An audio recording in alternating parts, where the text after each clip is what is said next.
함께 읽겠습니다. 새 노래로 여호와께 찬송하라. 그는 기이한 일을 행하사 그의 오른손과 거룩한 팔로 자기를 위하여 구원을 베푸셨음이로다. 아멘. 기도합니다. 하나님, 오늘도 주님께서 늘 그렇게 지켜주셨듯이 오늘도 우리를 지키시고 인도하여 주실 것을 믿습니다. 우리의 어떤 풍파와 어떠한 상황과 어떤 여건이 있을지라도 주님이 우리를 도우시고 인도하실 것을 믿사오니 주님 귀한 은혜가 오늘 하루도 넘치게 하여 주옵소서.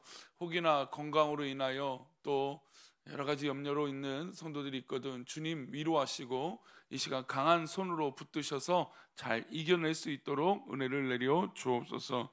이 시간 1,000번째로 드려진 예물들이 있습니다. 또 범사에 감사하여 드려진 예물을 기뻐 받아 주옵시고 말씀을 나눌 때에 주님 우리와 함께하여 주시옵소서. 감사하고 거룩하신 예수 그리스도 이름으로 기도올리옵나이다. 아멘.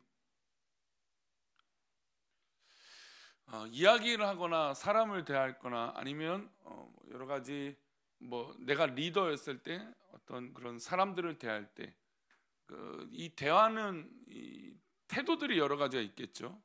어떤 분들은 이 소리를 크게 내는 분이 있고, 어떤 분들은 웃으면서 이야기하는 분이 있고, 또 이런 것들을 좀 종합해보면 어떤 분들은 이제 권면하는 스타일로 그렇게 하세요 이렇게 하는, 아니면 부탁의 어조로 하는 분이 있고, 어떤 분은 이제 그래서 이제 예전에 우리는 막 그런 얘기를 많이 했죠. 카리스마, 강요 또는 이 강력한 힘, 어떤 그런 어조로 이 어떤 일들을 진행할 때 그렇게 부탁을 하는 경우들이 있습니다. 성도님들은 어떤 스타일이십니까? 웃으면서 하시는 스타일이십니까? 아니면 강하게 권면하시는 스타일입니까? 아니면 여러 가지 이 스타일로 갖고 계십니까? 그러면 하나님은 어떤 분이실까요? 하나님은 강요하시는 분일까요? 아니면 사랑으로 이 권면하고 아니면 이 평범하게 우리를 이끄실까요? 우리의 대부분은 사실 하나님께서 우리에게 사랑으로 평범하게 권면을 하시죠. 권면하는 장점은 강요받는 것보다 억지로 하지 않는다라고 하는 이 장점이 있습니다. 그러니까 주님께서, 우리 하나님께서 우리를 창조하시고 우리에게 자유의지를 주셨죠. 우리 자유의지로 선택할 수 있는 건 억지로 하는 게 아니라 우리가 선택해서 할 수 있는 그런 은혜가 있다라는 거죠. 물론 이것으로 인해서 우리가 죄짓기도 하고 하나님을 멀리하기도 하지만, 그러나 우리가 은혜를 받고 또 구원의 감격이 있으면 누가 뭐래도 우리 스스로 그 일들을 감당할 수 있는 이 자유의지의 은혜가 분명 있다라는 것이죠. 하나님께서는 누구보다 우리에게 신사적이십니다. 우리를 또한 혼내지 않으시고 기다리고 계시죠. 그래서 어떻게 보면 우리 하나님은 어루만져 주시는 분이라 이해할 수 있습니다.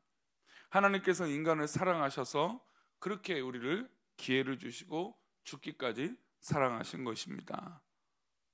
하나님이 이렇게 인간에게 자유의지를 주신 것은 강요된 사람이 그렇게 아름답지 않기 때문이니까, 하나님께서 로봇을 요즘은 AI와 이런 이것들이 지금 더 이제 부각되는 언어이게 있지만, 우리에게 이게 정해진 답이 있고 어떤 로봇처럼 어떤 그런 이게 아니죠.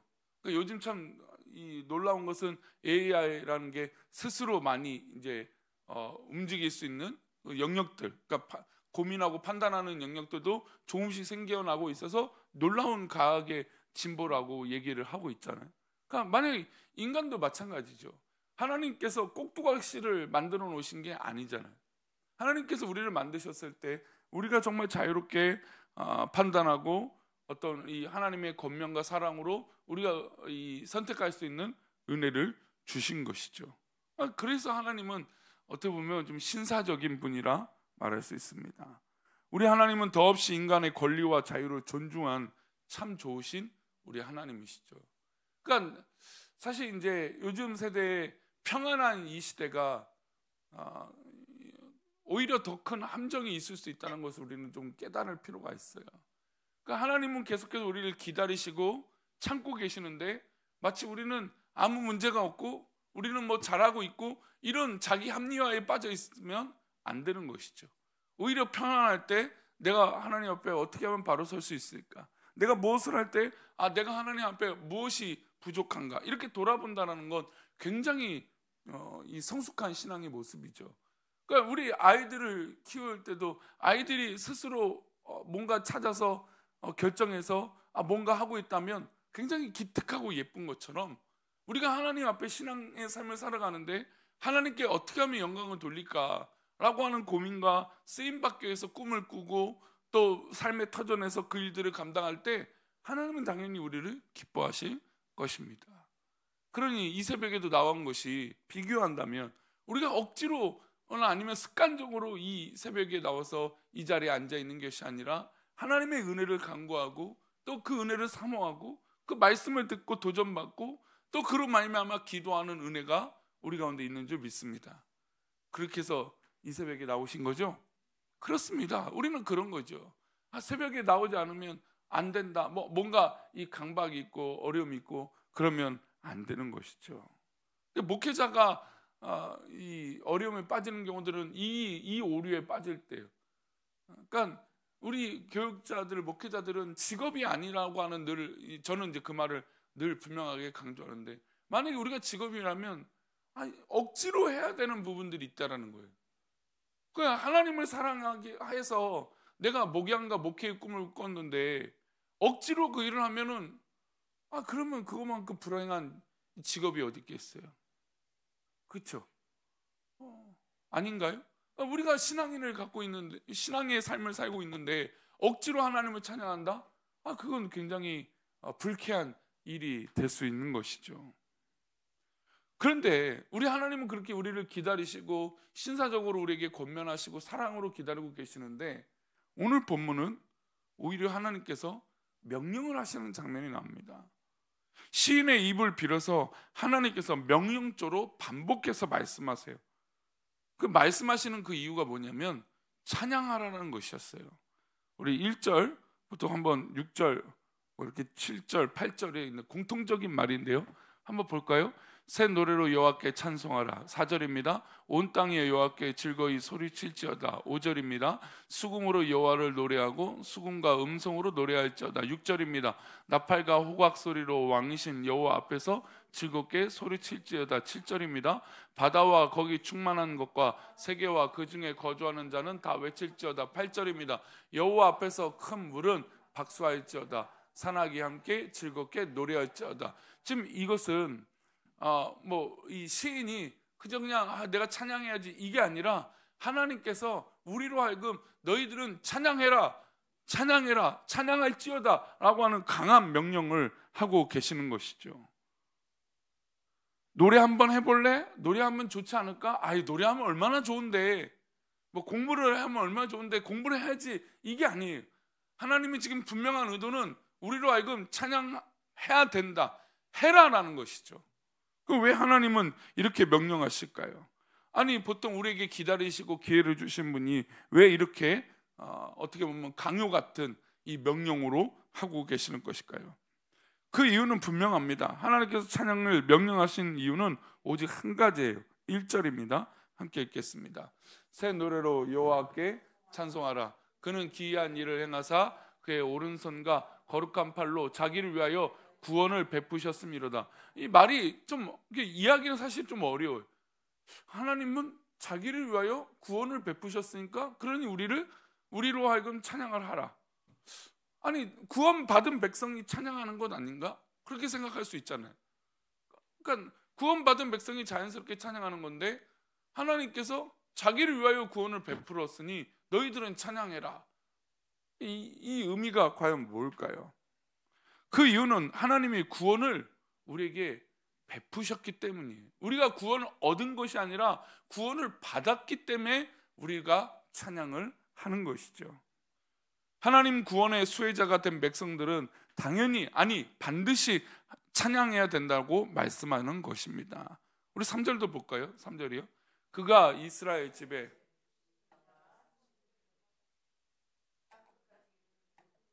우리 하나님의 구원을 보았도다. 하나님의 구원 역사가 우리 인생에게 일어나고 내 삶에 나타나는데 그것을 보고도 찬양을 하지 않는다? 이거는 진짜 신앙에 뭔가 문제가 있는 것이죠.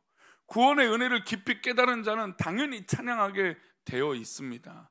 구원의 감격이 놀랍고 가슴이 벅차서 우리는 하나님을 찬양하게 되어 있다는 것이죠.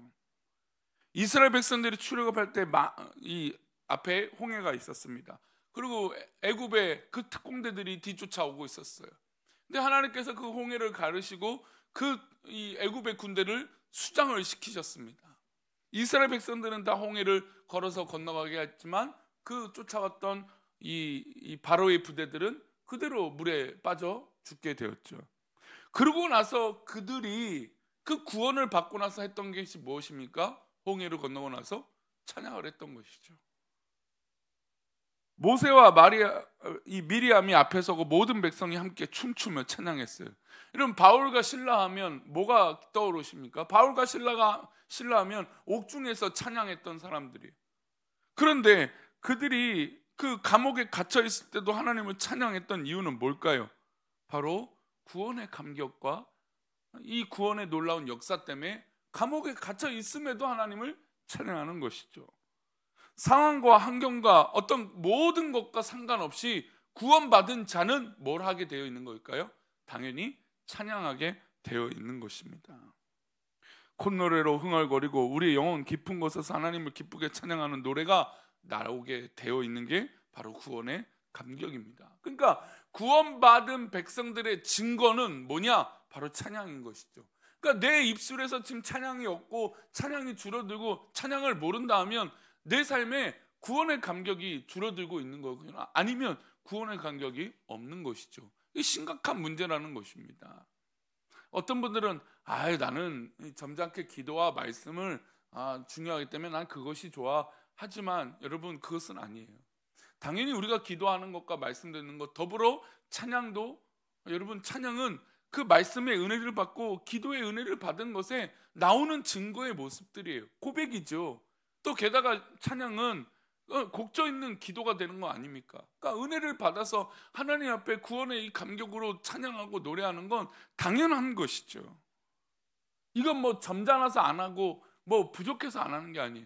여러분 구원의 은혜를 받고 처음 신앙생활을 할 때 가장 먼저 물론 말씀의 은혜도 받고 하지만 그 다음에 따라오는 게 늘 뭡니까? 목사님 저 찬양이 참 좋습니다 그래요. 이게 무슨 얘기냐면 그 찬양의 가사가 내 삶에 굉장한 고백이 되고 도전이 되기 때문에 그런 고백을 하죠. 그러니까 구원받은 백성은 찬양이 입에서 나올 수밖에 없다라는 겁니다. 찬양하지 않는 백성은 겉모습은 구원받은 것처럼 보이지만 찬양하지 않는 백성은 구원의 기쁨을 누리지 못하는, 아니 어떻게 보면 구원에 이르지 않는 그런 모습이라고 할 수도 있는 것이죠. 임박한 진노와 심판이 있을 거라고 하나님은 경고하세요. 우리 9절 말씀인데요, 함께 읽겠습니다. 그가 땅을 심판하러 임하실 것이므로다. 그가 의로 세계를 판단하시며 공평으로 그 백성을 심판하시로다. 지금 이 말씀이 뭔 말씀이 이어서 나오는 거예요? 찬양하라, 찬양해라, 찬양하라. 구원받은 자들은 찬양하라. 하나님은 구원을 베풀었으니 찬양해라. 이 얘기를 지금 하고 계시는데 지금 심판 얘기가 나오는 거예요. 즉 구원받은 백성이 찬양하지 않고 그러니까 이 구원을 받았다라고 말하면서 찬양하지 않는 건 결국 그 구원의 감격이 없으니 뭐가 뒤따르는 거예요? 심판이 뒤따르는 것이죠. 찬양은 구원받은 백성들의 증거라는 것을 잊지 마시기 바랍니다. 오늘 우리가 하루를 주 앞에서 찬양하며 시작하고 오늘 하루 살아가시면서 입술의 찬양이 마르지 않냐고 항상 찬양하는 이 자가 되시기를 축원합니다. 그래요. 가면서 길을 걸을 때도 내가 좋아하는 찬양을 흥얼대는 거예요. 주께서 나를 사랑하신 그 은혜를 고백하는 거죠. 구원을 베푸신 것이 내 마음속에 너무나 감동이 돼서 기쁨이 되어서 내 입술이 가만히 있을 수 없는 것입니다. 다윗이 사울에게 쫓겨 광야에 나가서 그 험하고 어려운 삶을 살 때도 그는 어떤 것을 했습니까? 수십 편의 시편을 작성했어요. 그 어려운 위기에도 하나님을 찬양하는 걸 멈추지 않았다는 거예요. 그러니까 그가 죄를 지어도 회개의 찬양을 하고 뭘 해도 하나님 앞에 위기 가운데 위기에 관해서 하나님을 구원해달라고 찬양하는 그런 사람이 바로 다윗 아니었습니까? 그러니 우리는 물론 뭐 찬양을 잘 못할 수도 있어요. 뭐 잘하고 못하는 거 있었어. 아이고 나는 찬양을 좀 잘 못하는데. 여러분 그것이 이유는 아니잖아요.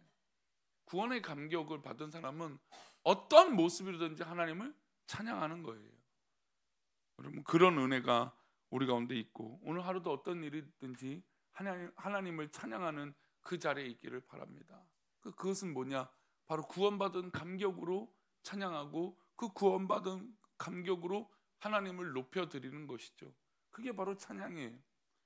최근에 의외로 우리 한국교회 젊은이들 사이에서 어떤 그런 찬양의 은혜가 넘치는 것들이 있어요. 그리고 저도 뭐 젊었을 때 찬양 집회들 곧잘 다니면서 찬양하면 뜨겁게 막 하나님을 찬양하고 했어요. 뭐 그래서 막 뜨는 찬양단도 있고 요즘도 그러더라고요 보니까. 그런 구원의 감격이 분명히 있어요. 근데 조심스러운 건 있죠. 어떤 것입니까? 찬양은 하나님께 올려드리는 게 늘 주가 되어야 돼요. 그리고 나의 고백을 하더라도 뭐 경배 찬양이 아니더라도 여러분 이 신앙의 고백이 결국 그 기반은 구원의 감격에 있어야 돼요. 그냥 내 기분이 좋아지라고 하는 것은 찬양이 아닌 것이죠. 온전히 하나님을 기쁘게 찬양하고 또 영광 돌리는 그런 찬양의 고백이 우리 성도들 가운데 있기를 축원합니다. 기도합니다. 하나님, 우리가 하나님을 사랑하고 하나님을 믿는다고 하면서 혹이나 우리 입술에서 찬양이 멈추거나 또 혹이나 찬양이 멀리 있지 않은가 우리 자신을 돌아보게 하여 주옵소서. 오늘 엄중하게 우리 하나님은 우리에게 강력하게 말씀하셨습니다. 찬양하라, 찬양할지어다 찬양하라고 말씀하셨습니다. 우리 삶 속에 하나님을 높여드리며 하나님을 찬양하는 것을 잊지 않게 하여 주시고 또 우리 입술에서 늘 구원의 감격으로 자동스럽게 자연스럽게 나오는 것이 찬양이 되게 하여 주옵소서. 찬양할 때 악기가 떠나가고 찬양할 때 저 사단이 굴복하고 찬양할 때 구원의 감격이 넘치며 찬양할 때 하나님을 높여드릴 줄 믿사오니 우리 입술에서 찬양이 넘치게 하여 주시고 어떤 환경과 여건이 있을지라도 우리가 주저하거나 멈추지 않고 오직 주님을 찬양하는 자들이 되게 하여 주옵소서. 감사하고 예수님의 이름으로 기도 올려옵나이다. 아멘.